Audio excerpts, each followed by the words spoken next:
Hi everyone, welcome to my YouTube channel అలా చందనాతో. So first of అందరికీ all the very best. ఎందుకంటే TET exam అనేది దగ్గరలోనే ఉంది. నాకు తెలుసు అందరూ చాలా బాగా ప్రిపేర్ అవుతున్నారు.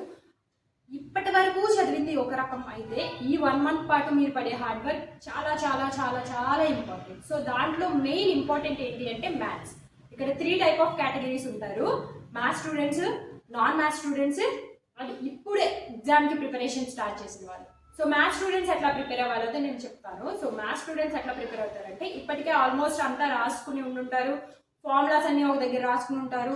నాకు మీరు పెట్టే కామెంట్స్ని బట్టి అర్థమవుతుంది ఏంటంటే అందరూ చాలా చాలా చాలా బాగా ప్రిపేర్ అవుతున్నారు. సో నో డౌట్ చాలా హార్డ్ వర్క్ ఇస్తున్నారు, మంచి ప్రిపరేషన్ మోటోతో ఉన్నారు. అదే కంటిన్యూ చేయండి టిల్ డిఎస్సి కంప్లీట్ అయ్యేదాకా. ఓకే, సో ఈ టెట్ అనేది ఒక చిన్న బ్యారియర్ లాంటిది. సో మ్యాథ్స్ స్టూడెంట్స్ ఎట్లా ప్రిపేర్ అవ్వాలి అంటే, మీరు అన్నీ ప్రాక్టీస్ చేయాలా అంటే ఈ 1 month టైంలో అన్ని టెక్స్ట్ బుక్స్ ప్రాక్టీస్ చేయడం అనేది కొంచెం కష్టమైంది. ఎందుకంటే మ్యాథ్స్ పరంగా మనం కూర్చుని ఉంటే మొత్తం మిగిలిన సబ్జెక్ట్స్ అన్నీ కూడా మనకి కొంచెం కొంచెం టైమే మిగులుతుంది. సో ఏం చేయాలి అంటే, ఆల్రెడీ మీరు ఫార్ములాస్ రాసుకుని ఉండుంటారు. ఒకవేళ ఫార్ములాస్ రాసుకుని లేకపోయినా నో ప్రాబ్లం, టెక్స్ట్ బుక్ తీసుకోండి. 6th, 7th, 8th ఏ టెక్స్ట్ బుక్ ప్రాక్టీస్ చేస్తున్నారో ఆ టెక్స్ట్ బుక్ తీసుకోండి. టైం టేబుల్ ఆల్రెడీ ప్రిపేర్ చేసుకుని ఉండాలి ఈ పాటికి. లేదు అంటే డిస్క్రిప్షన్లో టైం టేబుల్ ఎట్లా ప్రిపేర్ చేసుకోవాలి అనేది ఇస్తాను. ఆల్రెడీ 45 daysలో కొన్ని డేస్ కంప్లీట్ అయిపోయింది. ఒకవేళ ఎవరైనా ప్రిపేర్ చేసుకోకుండా ఉంటే ఈ రోజు నుంచి అయినా అట్లీస్ట్ ప్రిపేర్ చేసుకోండి. ఓకే, సో మీరు ఏం చేస్తారంటే టెక్స్ట్ బుక్ తీసుకొని లెసన్ బై లెసన్ అట్లా కళ్ళతో చూసుకుని వెళ్ళొద్దు. అలా చూసుకుంటూ వెళితే ఇబ్బంది పడతారు ఖచ్చితంగా ఎగ్జామ్లో. ఎలా ప్రాక్టీస్ చేయాలి?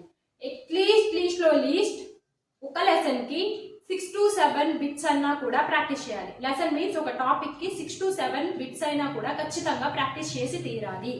లేకపోతే మీరు ఎగ్జామ్లో ఆన్ పేపర్ పెట్టకపోతే, ఇప్పుడు ఎగ్జామ్లో పేపర్ మీద పెన్ పెట్టినప్పుడు క్యాలిక్యులేషన్స్ చాలా చాలా చాలా మిస్టేక్స్ వస్తాయి. సో అప్పుడు ఏమవుద్ది అంటే కన్ఫ్యూజ్ అయిపోతాము, టెన్షన్ వచ్చేస్తుంది, మొత్తం అన్నీ వచ్చినాయి కూడా మర్చిపోతాం. కాబట్టి ఆన్ పేపర్ ఖచ్చితంగా 6 to 7, లీస్ట్ 6 to 7 మీకున్న టైంని బట్టి ఆర్ 10 బిట్స్ అన్నా కూడా ఒక టాపిక్ వచ్చి ప్రాక్టీస్ చేయండి. సపోజ్ 6th class తీసుకున్నారు, ఒక టాపిక్ ఉంది, దాంట్లో ఓకే వచ్చు ఈ సమ్ నాకు చేయడం వచ్చు, ఈ సమ్ నాకు చేయడం వచ్చు అనుకున్నా సరే ఒక 6 or 7 సమ్స్ అయితే ఖచ్చితంగా ప్రాక్టీస్ చేయండి. ఆన్ పేపర్ పెట్టినప్పుడు ఏమవుద్ది అంటే, మనం వచ్చు అనుకున్నప్పుడు ఏదో ఒక చోట క్యాలిక్యులేషన్ అనేది తప్పు పడుతుంది. అది మళ్ళీ మనం అక్కడ ఎగ్జామ్లో రెక్టిఫై చేసుకోవచ్చు. ఓకే, నాన్ మ్యాథ్స్ స్టూడెంట్స్ ఎవరైతే ఉంటారో, నాన్ మ్యాథ్స్ స్టూడెంట్స్ ఏం చేస్తారు అంటే, ఇక నాన్ మ్యాథ్స్ స్టూడెంట్స్కి వచ్చేసేసరికి నాన్ మ్యాథ్స్ స్టూడెంట్స్ మీకు మ్యాథ్స్ స్టూడెంట్స్కి ఏ డిఫరెన్స్ లేదు. ఫస్ట్ అది నమ్మండి, ఉన్నదల్లా ఒకటే డిఫరెన్స్, ప్రాక్టీస్.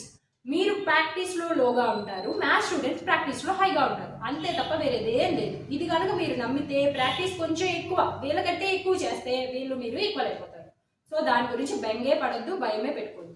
సో మీరు కూడా అట్లానే, వీళ్ళు 6 sums ప్రాక్టీస్ చేస్తే మీరు 10 sums ప్రాక్టీస్ చేయండి, అంతే.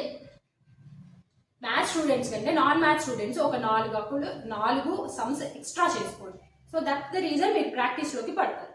ఓకే, 3rd కేటగిరీ, ఇప్పటి వరకు ప్రాక్టీస్ లేదు, అసలు ఏ టెక్స్ట్ బుక్ ముట్టుకోలేదు అన్న వాళ్ళు ఏం చేస్తారు అంటే, ఇప్పుడు టెక్స్ట్ బుక్స్ ముట్టుకోవద్దు, అది అసాధ్యమైన పని. ఎవరైతే జాబ్ హోల్డర్స్ ఉన్నారో, వర్కింగ్ ఉమెన్స్ ఉన్నారో, వర్క్ చేస్తూ ఉన్నారో వాళ్ళకి ఆ టెక్స్ట్ బుక్స్ ముందు పెట్టుకొని అరే ఈ రోజు చదవలేదు, పెండింగ్ పడిపోయింది ఇట్లా వద్దు.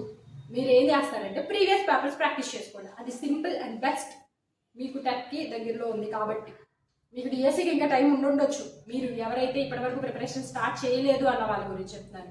మీరు సాధించకపోయినా వల్ల కాదు అనే ఆలోచనలోకి రావద్దు, మీరు చేయగలుగుతారు. కాబట్టి మీరు ఏం చేస్తారు అంటే ప్రీవియస్ పేపర్స్ ప్రాక్టీస్ చేయండి. ఎందుకు ప్రీవియస్ పేపర్స్ ప్రాక్టీస్ చేయండి అంటున్నానంటే, సో ప్రీవియస్ పేపర్స్లో అట్లీస్ట్ కాన్సెప్ట్ వైజ్ మనకు ఒక ఐడియా వచ్చేస్తుంది. సో ఓకే, ఈ కాన్సెప్ట్ అడుగుతున్నాడు, దీనికి సంబంధించి ఫార్ములా ఇది, దీనికి సంబంధించి ప్రాసెస్ ఇది అనే ఒక ఐడియాకే వచ్చేస్తుంది మన brain. So previous papers practice చేయండి. ఓకే, సో ఈ 3 కేటగిరీస్ వాళ్ళు ఇట్లా ప్రాక్టీస్ చేసుకుంటే నాకు తెలిసినంత వరకు నా బెస్ట్ సజెషన్, బెస్ట్ స్కోర్ ఇవ్వగలుగుతారు. నేను నాన్ మ్యాథ్స్ స్టూడెంట్స్ అని స్ట్రెస్ చేస్తున్నానని వేరేలా అనుకోవద్దు, ఎందుకంటే ఉన్న విషయాన్ని నేను చెప్తున్నాను. సో నేను పర్సనల్గా చూశాను కాబట్టి, నా ఫ్రెండ్స్లో కొంతమంది నాన్ మ్యాథ్స్ స్టూడెంట్స్ ఉన్నారు, వాళ్ళ స్ట్రగుల్స్ నాకు తెలుసు కాబట్టి నేను మీకు ఈ ఇన్ఫర్మేషన్ అయితే ఇవ్వగలుగుతున్నాను. సో నాన్ మ్యాథ్స్ స్టూడెంట్స్ ఎవరైనా ఉన్నా కూడా ఎక్కువగా ప్రాక్టీస్ చేయండి. ప్లస్ మ్యాథ్స్ స్టూడెంట్స్ కంటే మీరు ప్రీవియస్ పేపర్స్ కూడా ప్రాక్టీస్ చేయాలి. సో దట్ ద రీజన్ మీకు రేపొద్దున ఎగ్జామ్ హాల్లో వెళ్ళి ఆన్ పేపర్ పెట్టినప్పుడు ఈజీగా మీరు సాల్వ్ చేయగలుగుతారు. సో టెన్షన్ పడద్దు, మ్యాథ్స్ గురించి అస్సలు టెన్షన్ పడద్దు. ఎప్పుడైతే టెన్షన్ పడతారో అయ్యో నాకు ఈ సమ్ రాదే అన్న ఆలోచన మీలో వచ్చింది అంటే అది రాకుండానే పోతుంది. మీకు వచ్చు అని ముందు మిమ్మల్ని మీరు నమ్మండి. ఎందుకు రాదు, మీరు అదే ఫార్ములా చదువుతున్నారు, మ్యాథ్స్ స్టూడెంట్స్ అదే ఫార్ములా చదువుతున్నారు, మీరు అదే ప్రాక్టీస్ చేస్తున్నారు, వాళ్ళు అదే ప్రాక్టీస్ చేస్తున్నారు. సో ఎందుకు రాదు, ఖచ్చితంగా వస్తుంది. మీరు రాదు అనే ఆలోచన మీ బుర్రలోంచి తీసేయండి. నాన్ మ్యాథ్స్ స్టూడెంట్స్ కూడా మ్యాథ్స్ స్టూడెంట్స్ కంటే బాగా చేయగలరు. నా పర్సనల్ ఎక్స్పీరియన్స్తో నేను చూసిన దాని ప్రకారం చెప్తున్నాను. So no doubt maths students కంటే నాన్ మ్యాథ్స్ వాళ్ళు కూడా బాగా చేస్తారు. ఓకే, అది ముందు మీరు నమ్మండి. ఇంకొక మెయిన్ ఇంపార్టెంట్ థింగ్ ఏంటి అంటే బాగా బాగా బాగా చదివిన వాళ్ళు అందరూ చేసే తప్పు ఎక్కడ అంటే మ్యాథ్స్ సంబంధించి క్వశ్చన్ని సరిగా అర్థం చేసుకోకపోవడంలో పెద్ద మిస్టేక్ అవుతుంది.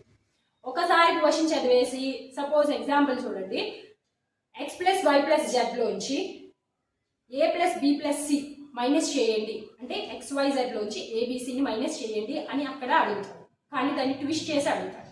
మనం ఏం చేస్తాం, XYZ లోంచి ABC మైనస్ చేయమన్నాడు కదా అని చేసేస్తాం. కానీ అక్కడ అడిగే క్వశ్చన్ ఏంటి, ABCలో నుంచి XYZని మైనస్ చేయండి అంటారు. అది ముందు ఇది వెనకాల ఇస్తాడు. మనం కన్ఫ్యూజన్ ఏం చేస్తాం, దాంట్లోంచి తీసేస్తాం. మన దరిద్రం ఏంటి అంటే మనకు వచ్చే ఆన్సర్ కూడా కింద ఆప్షన్స్లో ఉంటుంది. సో అది టిక్ పెట్టేస్తాం. కానీ అది తప్పు. మనం ఇంటికి వచ్చి మళ్ళీ 1-2 సార్లు ఆ క్వశ్చన్ చదివితే అయ్యో అక్కడ తప్పు పెట్టామే అనే ఆలోచన వస్తుంది.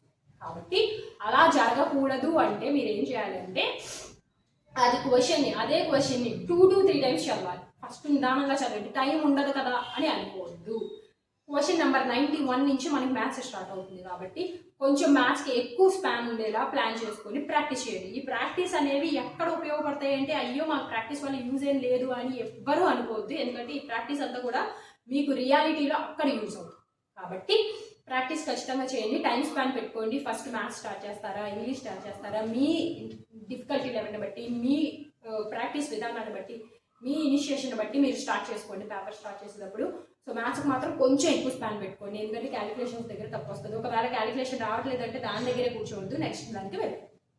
సో ఈ టిప్స్ అన్నీ కూడా మీకు యూజ్ అవుతాయి అని నేను అనుకుంటున్నాను. సో నా వాయిస్ కనుక వినిపించకపోతే ఏమనుకోవద్దు, కొంచెం హెల్త్ ఇష్యూ వల్ల నేను గట్టిగా మాట్లాడలేకపోతున్నాను. సో ఎనీవే మీ వాల్యుబుల్ టైంని నా కోసం స్పెండ్ చేసినందుకు థ్యాంక్ యూ సో మచ్. ఈ వీడియో నచ్చితే లైక్ చేసి, షేర్ చేసి, సబ్స్క్రైబ్ చేయండి. Thank you so much.